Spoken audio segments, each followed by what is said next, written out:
bunch of medical supplies in there, a bunch of whatever, they wanted for aid or whoever.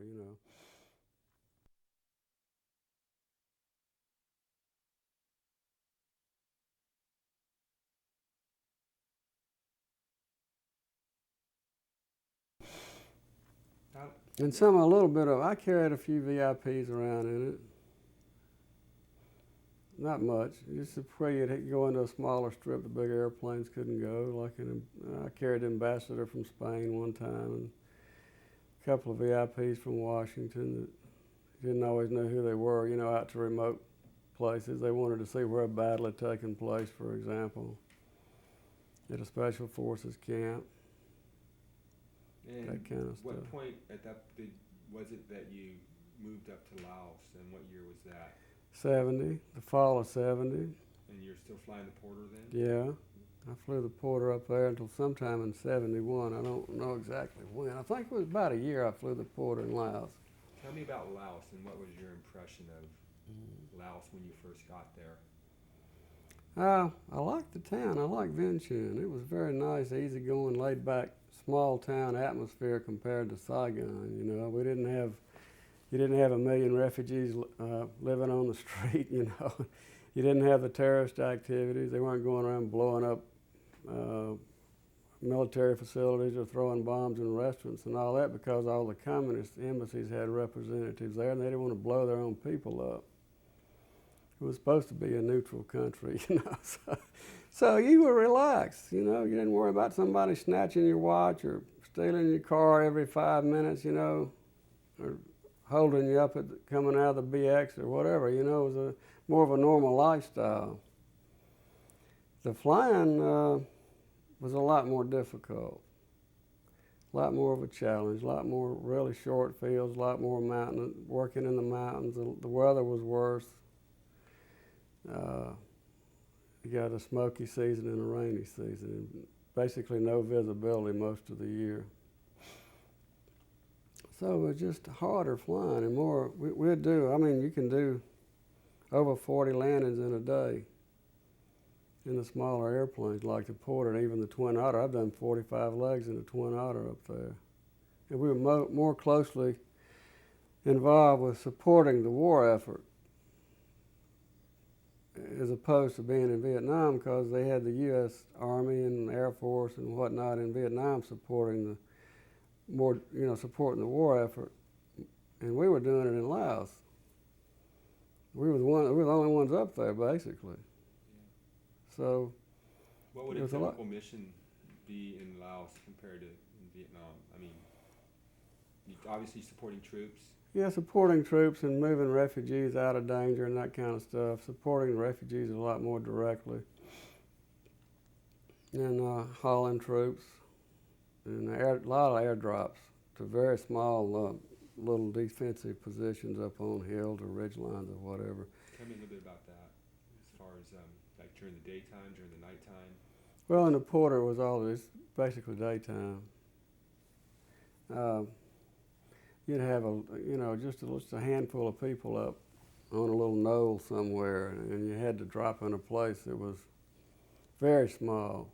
So the Porter was ideal for that. They were usually inserted by helicopter, and then we'd resupply them.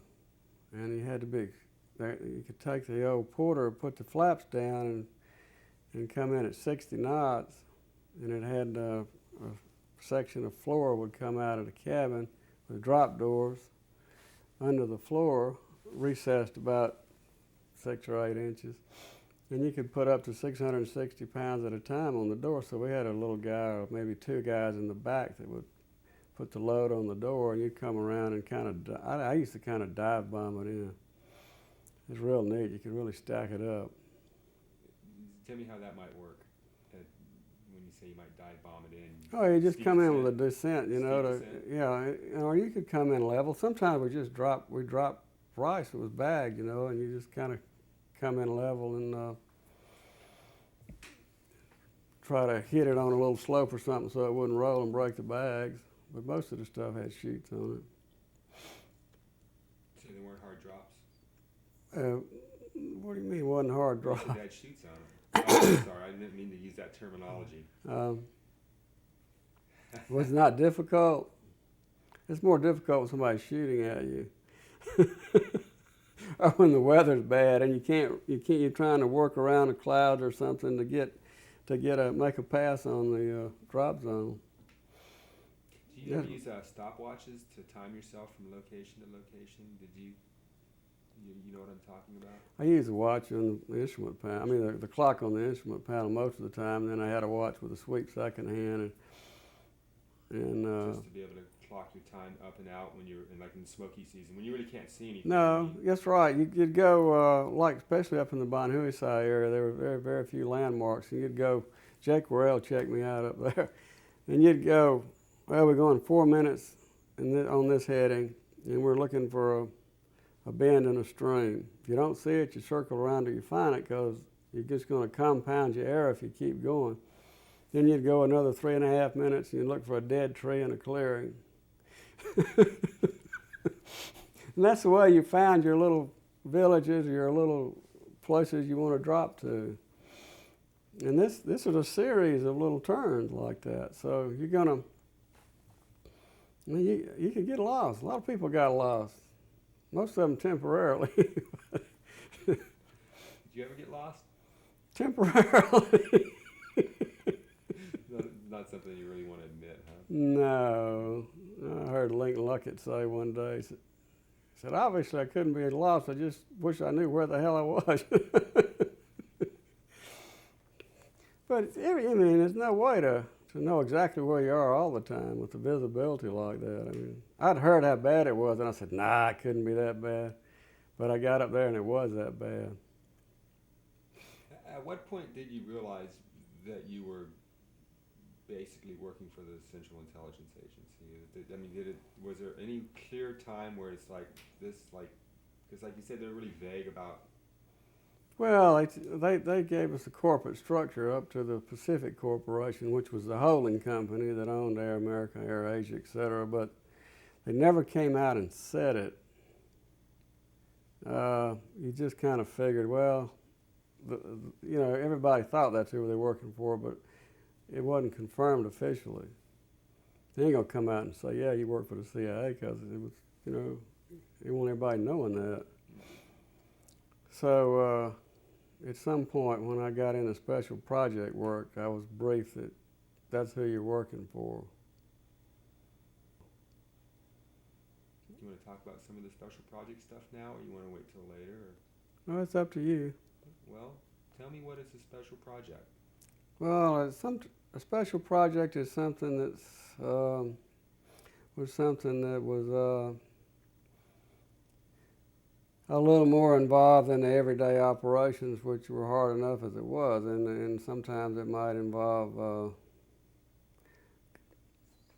intelligence gathering operations, or supporting teams that were out on the trail or out in near the North Vietnamese border or whatever. And what were these teams doing up there? And what type of teams were they? Were they indigenous troops? Were they? Yeah, they were indigenous. They were just watching? Yeah, sort of reporting what's going on and stuff like that. Scouts? Yeah. I mean, they were kind of outfitted like the bad guys for the most part. Now, I know that you know that I know, but explain to me what was really going on the Ho Chi Minh Trail, and where it came from, what it went through, and where it ended up, and why it was so important that you were watching what was going on up there. Not for me, but for the tape, I guess. Yeah, well, the Ho Chi Minh Trail was actually a series of roads that came down through Laos from North Vietnam into South Vietnam. It was the main supply route for the war in South Vietnam. And, of course, the U.S. military wanted to know what's going on, what's coming down it, how many trucks, what's on the trucks, how many people, the best information we could get, what kind of artillery they're dragging down or whatever. And get an idea of where it's going, by what part of the road turns off where,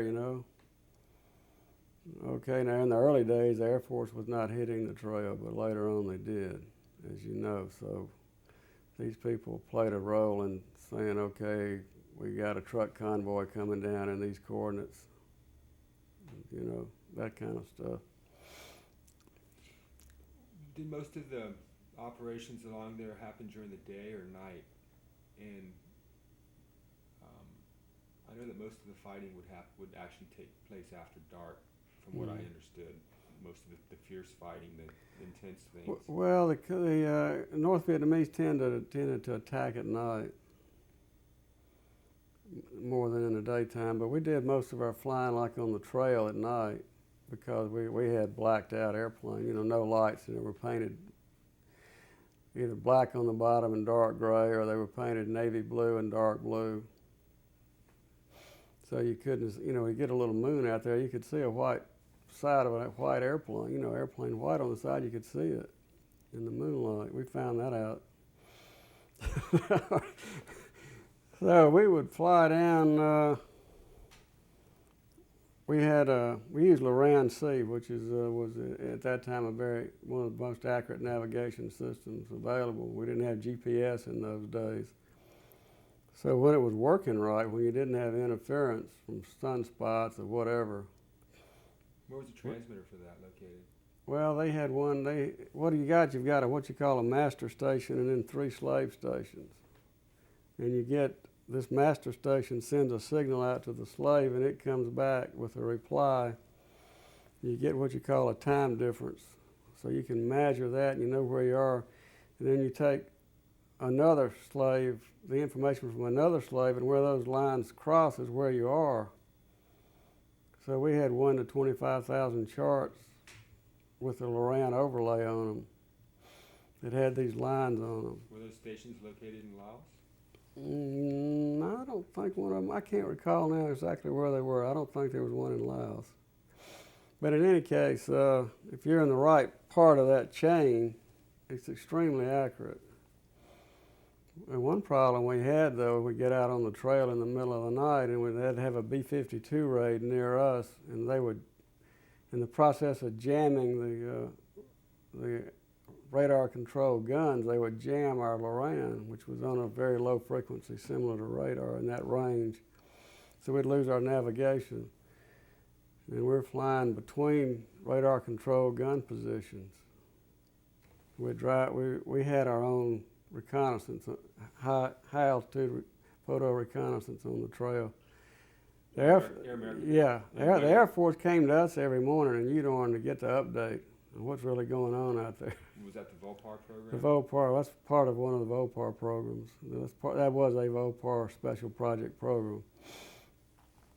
So we'd draw a 5-mile circle around a 57 millimeter gun position. We had, of course, a series of these going up the route we wanted to fly, and we would fly up within a couple of miles of one of those circles and make a turn and go around it, and kind of weave our way around through that just like an obstacle course. Can you hold that thought for a second? Yeah. Thanks.